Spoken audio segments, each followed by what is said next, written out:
As we near the end of our day focused on policy, governance, and trust, and also take a step closer to finishing up Metaverse Safety Week, I'd like to invite to the podium our closing keynote speaker, Dr. Joshua A. Sipper of the U.S. Air Force. Dr. Sipper is currently a professor of cyber warfare studies at the Air Command and Staff College. He completed his doctoral work at Trident University in September of 2012, earning a PhD in educational leadership, emphasis e-learning leadership. Dr. Sipper's previous degrees were obtained from Troy University, MAd Education, and Faulkner University, BS in English. Dr. Sipper is a veteran who served honorably in the U.S. Air Force in the intelligence career field and worked for Lockheed Martin in a similar capacity on the U-2 program. More recently, Dr. Sipper shifted his focus into cyber realm for 7 years as a systems engineer, chief of cyber standardization and evaluation, and cyber exercise manager for General Dynamics at the Air Force's 26th Network Operations Squadron, followed by a 9-year stint as a civil servant in the Air Force cyber career field at the Curtis E. LeMay Center for Doctrine Development and Education. Just before his appointment at ACSC, Dr. Sipper was a professor of cyber warfare studies at the Air Force Cyber College, where he designed several cyber courses, including Cyber ISR, Cyber EW, and cyber and information warfare capabilities and trends. He has numerous publications, including his paper titled Cyber Microbiome and the Cyber Meta Reality, published by a Cyber 2020 conference, for which he won a Best Paper Award, and also has a book titled The Cyber Meta Reality, Beyond the Metaverse, published by Roman and Littlefield in 2022. Dr. Sipper's research interests include cyber operations, ISR, electromagnetic warfare, and cyber warfare. Dr. Sipper, I'm personally interested in what you have to say as a cybersecurity professional and certainly as a host of Metaverse Safety Week. So please welcome Dr. Sipper. Take it away. Thank you. Thank you so much, Kavya. And thank you, Christine and Banajit and Carlos and everyone who has made this event possible this week. I've been able to attend several of the talks and listen in to all of the great things that you've been saying. The panels have been magnificent. Every event, everything that has been done here has just been fantastic. Everything that you've said has been so appropriate to the discussion I hope to have with you today. And like Kavya said, so much of my research, so much of what I have been focusing on over the last 3 or 4 years now has been about this world, this new reality in which we are living. And so much of that has prompted me to go in the direction of trying to figure out, okay, we're human beings living in a human-made space. What does that mean? What does that look like?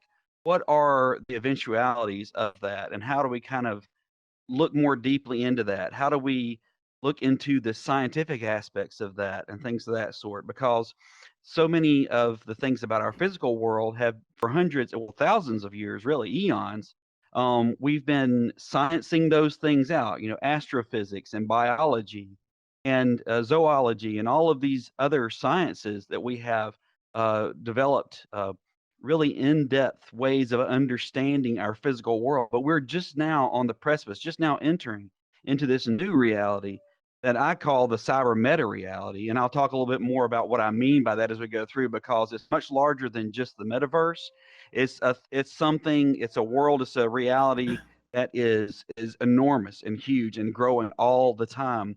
So I want to give a little bit more background on that. Go ahead and hit the next slide for me, please. And I'll talk a little bit about that. So much of the purpose of my research and the book that I wrote about this is on actually trying to figure out all of these different parts of this cyber meta reality and the metaverse in which we're living as human beings now. Because really before, we've kind of jumped into it. It's sort of the technology and all of these different pieces stay ahead of us. all the time, and it's hard for us to catch up and really see where we're going with it so many times.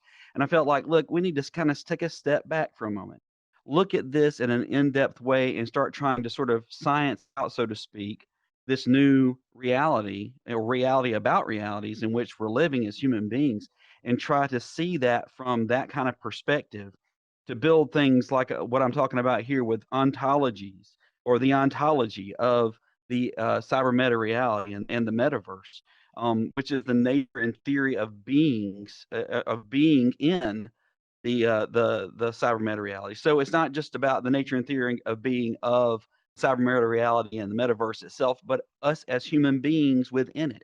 What is that nature and theory of reality in which we're living as human beings within this new enormous cognitive space, this enormous and ever-growing reality, and also the ontogeny, the origination and development or evolution of this space, this cyber meta reality, this enormous reality in which we're living, because it is developing and evolving rapidly around us every day.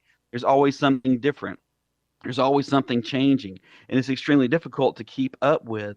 I think that actually having scientific basis for this reality in which we're living will help us to understand it better and to be able to do things that help us to stay safer within it, to understand all of the different pieces of it, from the metaverse right on up to the cyber meta reality, which is sort of this meta huge example of this environment. And also the cosmology, the origin itself of this reality. Now, a lot of people will say, "Well, we know the origin of the cyber meta. We know the metaverse origin. It all came with the internet." Well, partly it did, but how did the internet come to be? Something that has existed, as far as we know, for all the fullness of time is the electromagnetic spectrum. I actually specialize in electromagnetic warfare and the electromagnetic spectrum in a lot of my teaching and courses that I've designed in my career. And if we didn't have the electromagnetic spectrum, there would be no cyberspace, there would be no metaverse, there would be no cyber meta reality. Also, information has existed within the universe, the physical universe as we understand it, from the dawn of time. And without information, there would be none of what we are experiencing here today. So we have to recognize that we are building on a foundation of realities that are, from the physical world, but also within this space in between, like the electromagnetic spectrum, that we don't fully understand and grasp how that all works. Subsea cables attach us around the world. Only a very small percentage of the information that we're sending to one another is through the electromagnetic spectrum, as far as around the globe through satellite systems. Of course, we use the electromagnetic spectrum a lot in Wi-Fi and things of that sort too, and also in these headsets that we're wearing and the little hand things we're holding in our hands. And so it's good to recognize those pieces too. So the cosmology is such an enormous part of building out and understanding the metaverse and the cyber meta reality and all those things underneath it. But I think the really foundational part of all of this really comes down to building taxonomies, because so much of what we sort of haven't really grasped thus far is that we are living in this world where humans are living alongside of what I like to call flora and fauna within the cyber meta reality. And I'm going to talk a little bit more about that later, but just kind of give you an idea, this inverted triangle here to the right on the screen gives you an idea of how you might build a taxonomy within the metaverse or within the cyber meta reality. From the top down, you're talking about drones, and I see a little one right here in front of me filming me within this environment, which is kind of cool because I'm getting to talk about that right now. But out in the world, the physical world in which we live, we've seen a lot on the news about drones in Ukraine. We've seen a lot about self-driving cars. We've seen a lot about these things that are autonomous and doing different things around us in the physical world. And we're also seeing them now within the metaverse. Isn't that fascinating that we're actually drawing those physical realities into this cyber reality, this cyber meta reality with us? But if we start here at the top of the pyramid and you talk about the domain, of course, the domain in all of this is going to be cyber. We are in the cyber domain. We are in this space. Within the Department of Defense and the way we look at domains, we look at it: air, land, sea, space, and now cyberspace is considered the fifth domain in within which we all operate within the Department of Defense. So it's an important aspect of understanding to say, okay, the domain in which we're operating and talking about from a very basic level is the cyber domain. And then you go to the kingdom. Well, in this case, I call it fauna. And within the book, I describe later on when I talk about biomes, cyber biomes, and I'll talk a little bit about that later, the flora and fauna, in other words, plants and animals within cyber systems. And now, without going into too much detail, what I'm talking about is with fauna, those would be things that can move around and operate within cyber systems. So the things that actually go places and do things within cyber systems, and then things that stay still in cyber systems, I consider to be flora. So maybe your databases and your different data at rest and things of that sort that are applicable and extremely important within cyber systems. Code might move around, so that might be more like a fauna. And within this, getting all the way down to this drone piece, the phylum would be wireless because all of this is going, again, through the electromagnetic spectrum. You go down to class, autonomous. In this case, this drone is being controlled by a human being, but there are drones that are using artificial intelligence today to do some of their own navigation. And more of that is going to happen in the future, I assure you, especially with self-driving automobiles and other things of that sort. The order in this case is signal. So within the electromagnetic spectrum, it would be part of the wireless part, but this would be the signal, the order. The family is code, the genus, artificial intelligence, and all the way down to the species, which in this case would be a drone. Now, you even have subspecies like drone swarms or other types of drones that you would use, perhaps self-driving cars and things of that sort. In this instance, I'm thinking more along the lines of self-flying drones or drone ships or things of that sort. But in any case, you kind of see where I'm talking about. I'm talking about building scientific classifications within the cyber meta reality and the metaverse to help us understand it more deeply and more firmly. Because right now, folks, we're living in the Wild West in so many ways, and we don't even realize it so much of the time. We are living in this space that is so unregulated and so wide open. If we can get down to some really, fundamental pieces like ontogenies and ontologies and cosmologies and taxonomies, that we can actually begin to formulate, hey, this is where we are as human beings within this space. These are the fundamental bedrock principles that we need to grasp to be able to take this world, this reality forward as human beings. Next slide, please. So now I wanted to talk a little bit more about data within the cyber meta reality, because the data is such an important piece of how we're actually going to be able to do things within this world. And so much of it is, I want to focus on these four different kind of things within my talk today. First off, understanding what this new world is, cyber meta reality, and the metaverse within the cyber meta reality. What is it? And trying to define some of that. So I'll break that down for you later on in my talk. Also, defining and managing data within the context of the cyber meta reality and the metaverse, because these worlds that we're living in, the context is king. Context, we're in this conference room right now within this really cool space within the metaverse.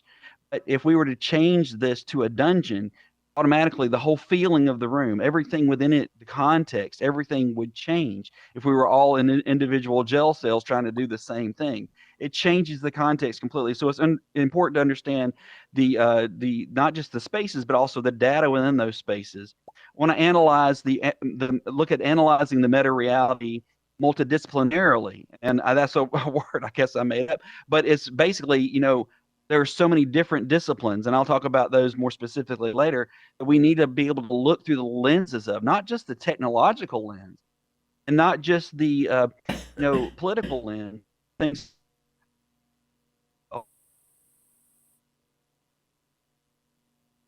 how data exists and flows within what I call an infinitely expanding data space.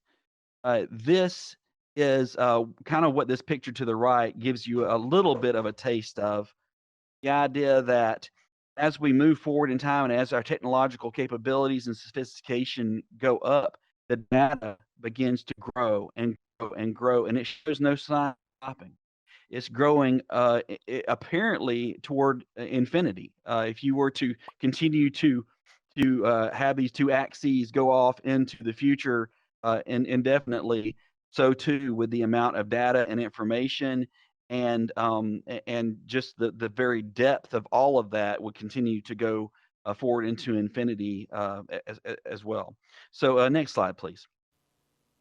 So before I go too much more deeply into this, and it looks like my slide kind of got a little messed up, but I think I can remember what both of these say. I want to talk about a couple of propositions. The first proposition basically is that many human beings are already living in this space or are choosing to live and move into this space, which this space, I mean, the cyber meta reality and the metaverse as a subset of the cyber meta reality. And that's so true. I mean, I see it's not just children either. It's us. It's grown-ups. It's older people. It's people going to church. I really appreciated one of the earlier talks where someone brought up the idea of going to worship either in a church building or a mosque or at the cathedral or wherever you go to experience your spirituality. Some people just in nature, whatever it may be. Um, it's important to acknowledge that and to acknowledge that we have people of all of these different faiths and backgrounds and cultures and societies who are moving into the meta reality and then changing and experiencing the reality in those ways. But many human beings are already moving into this space in one way or another and actually experiencing it that way. I also said in my second proposition here that every human being is affected by the cyber meta reality and the cyber and the metaverse.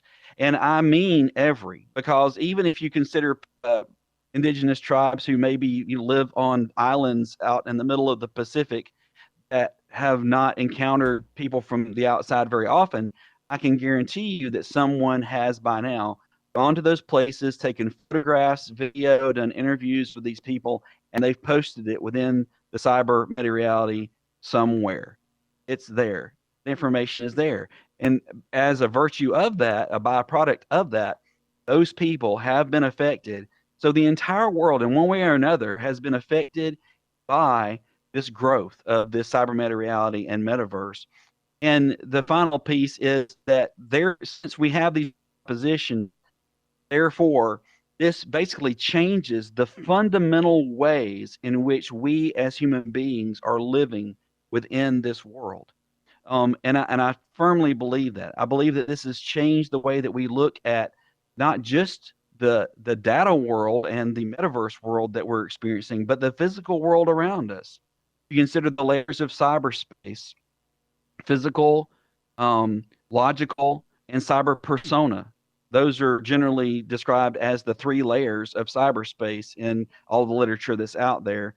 Um, Cyber persona piece is such a huge part of who we are and what we're doing here. And it's such a huge part of the metaverse.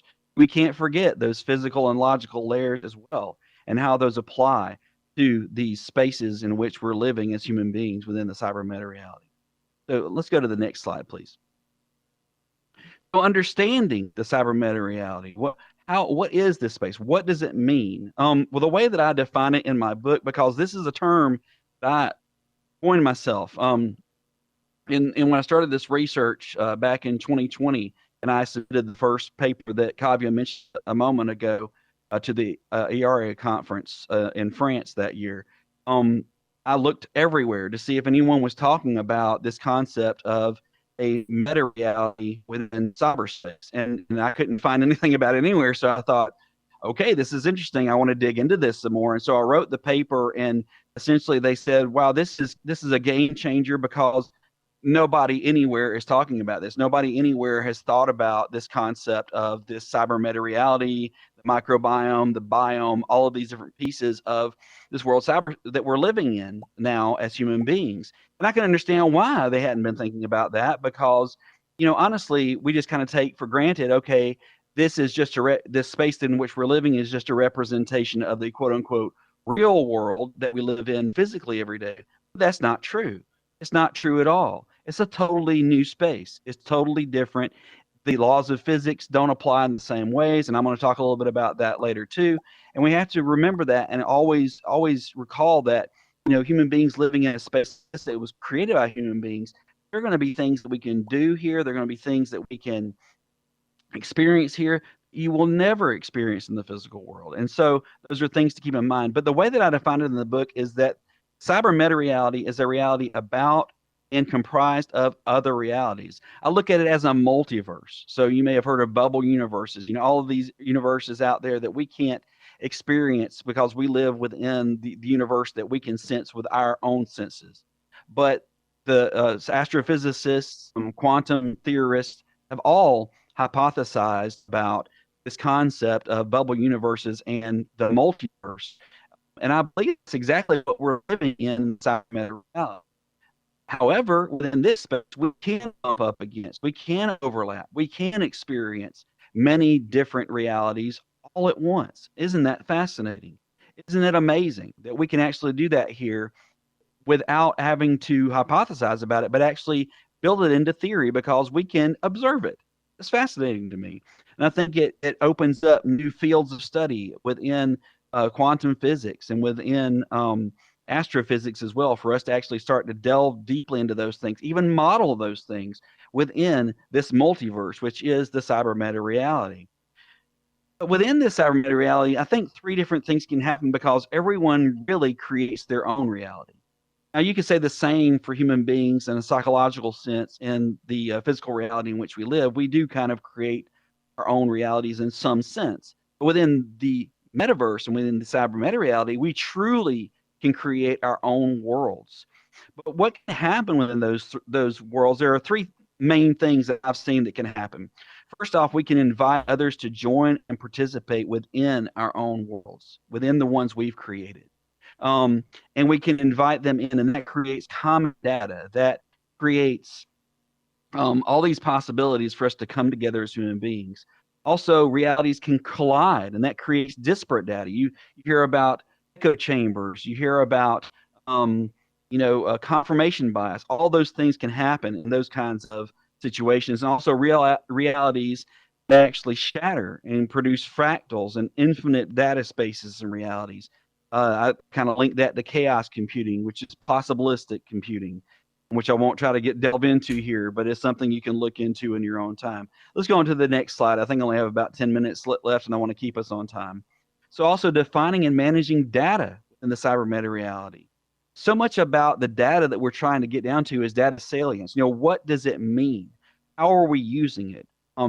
Artificial intelligence, machine learning algorithms, things of that sort can help us to be able to sort and parse data in ways to help us to understand what it means from a semantic standpoint.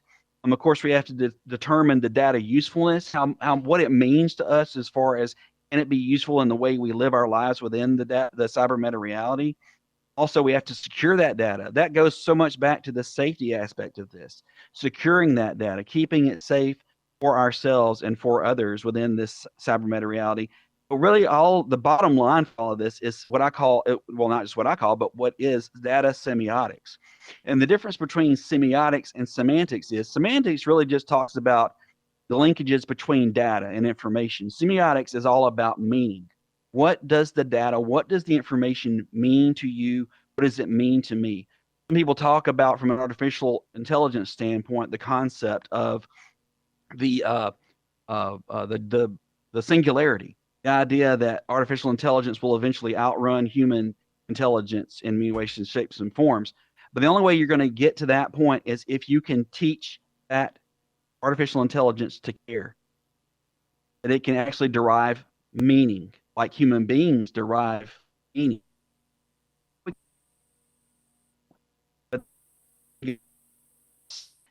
Can the semiotic level, the actual meaning we derive from information that we share as human beings and beings across the world and potentially across the universe even. Next slide, please. So moving on along, analyzing the meta-reality multidisciplinarily. I had a really interesting question. I'll just kind of give you this vignette from a conference when I first presented this paper in the realm. It was an IEEE conference. I kind of used this as a concept for threat intelligence. And one of the people after I presented said, do you think that, maybe this will open up new fields of study about this cyber meta reality? And I said, well, what do you mean? Like things like cyber anthropology? Oh, of course. We need to study how humans interoperate and interrelate within the cyber meta reality, within the metaverse. Cyber anthropologists, can you imagine? Cyber philosophers, cyber theologians, all of these different ways of looking at the metaverse and the cyber meta reality that maybe we haven't been considering because we've been focused so much on just the technological pieces of it when there's so much more to it because we bring that into it ourselves. Next slide, please. Finally, evaluating how data exists and flows. So within the cyber meta reality, it's just like the physical world. The data, the information, everything is expanding exponentially. If you talk to an astrophysicist, they talk about how our universe is expanding rapidly and exponentially. The farther out you go, the faster it's expanding. That's what the metaverse and the meta reality are doing all the time. They're expanding exponentially. But we have to also, I was talking about physics a moment ago. Physics don't mean the same in the cyber meta reality and metaverse as they do in the physical world. And what I mean by that is you go all the way back to the fundamental laws of the universe. So the first law of thermodynamics, that matter is neither created nor destroyed. Matter and energy are neither created nor destroyed. They just change form from one to the other. Well, then within the cyber meta reality, we don't necessarily deal with matter and energy. We deal with data or information and energy. Information seems to be infinitely being produced and growing and growing and growing. That changes the way we're looking at physics and the way we deal with each other and with this space in which we're living, called what I call the cyber meta reality and the metaverse as a subset of that. It changes our whole outlook on that and the way we can do science within that. And data creates these new realities. It just ripples and it creates everything around us within this space and within this reality. Okay, my last slide coming up, please, and then I'll be done. So just to kind of conclude all this, and you see the little bubble picture of the bubble universes here, just kind of give you an idea. Hey, this is what I'm talking about within this data space that we're living in now as human beings. The idea that we are constantly growing. Context is a huge piece of that. It is affecting all the disciplines that we deal with. And it's an infinitely growing data space, an infinitely growing multiverse or cyber meta reality that we're living in now. And we can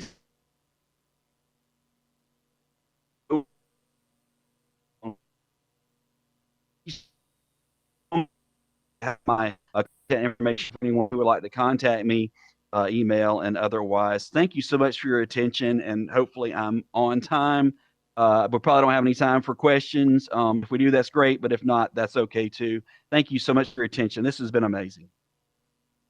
Thank you, Josh. And I think we do have time for at least one question, unless there is a question in the audience. I specifically have a question that I certainly am happy to email, but would be lovely to ask you. And I don't see any other hand raised, so I'm going to take this opportunity to ask you that question, Josh. And my question is, you lightly touched on singularity. And Yes.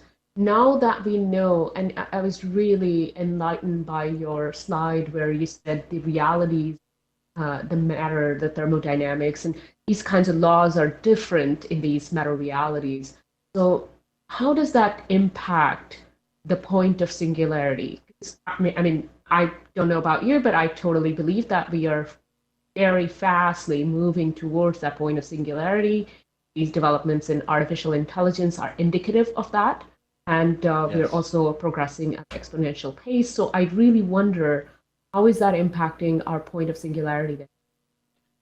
Yeah, I think that where it really begins is, for any, I tell my students this, artificial intelligence is what it eats. If you feed it a bunch of bad data, bad information, it's going to be bad artificial intelligence. If you feed it a lot of good information, solid information, true information, it will be good artificial intelligence. I think it really starts there, that we have to be feeding our algorithms, developing these things, feeding them what they need to grow and become what is next. Now, from a semiotic standpoint, a point of meaning for the singularity, I don't know. It's going to be really difficult, if impossible, to get there. But from a semantic standpoint for singularity, as far as actually just being able to understand and make connections so rapidly that there's no way that human beings could possibly keep up with it, from a semantic standpoint, I think we're going to get there soon. I really do. But I think there's a definite dividing line between a semantic singularity and that concept versus a semiotic singularity, because how do you teach a system or an AI or whatever to care? Or, I understand what it means to be a father and a spouse, and all of these different things that human beings seem to be singularly situated to do and understand. I'm getting more into metaphysics here, right? But machines don't seem to be as situated to understanding and caring and experiencing reality in the same ways. And I don't know that they necessarily can. I'm not saying that they can't. I'm just saying someone would have to go a long way to convince me that they could. But semantically, however, as far as relating information and understanding from that respect, I think that machines can absolutely do that, and I think we're growing very rapidly toward.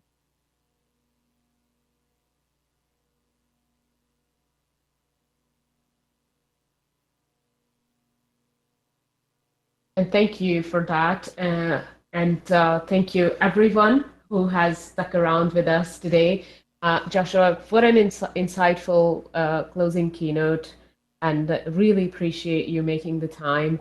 To everyone watching, as well as those who are sticking around, we're going to take this party to our Taj Mahal lobby. So if you are able to, please join us for a wrap-up session, which is going to start in about 3-4 minutes from now. All of the team would see you in the Taj Mahal, and we'll have some of the acknowledgements. We'll talk about what all happened throughout the week. It has been a wonderful, wonderful week. Personally, for me, I've learned so much from so many distinguished speakers, all the way from the White House to the UN, to several of the speakers from European Union, and several researchers from all over the world's universities. It's just been quite remarkable. I'm so thankful to all of you for attending. Thankful to all the speakers, Joshua, to you too, and all the sponsors, and especially today's sponsor, Magic Leap, as well as KnowBe4, who have contributed financially so we could keep this event free for all, because this is an educational event. We really need people to know what's really changing in this world. It's changing rapidly. So thank you, everyone, and let's see each other in the Taj Mahal on the outside. We're going to leave this conference room, and we'll meet each other on the outside in just a few moments. We'll be right back.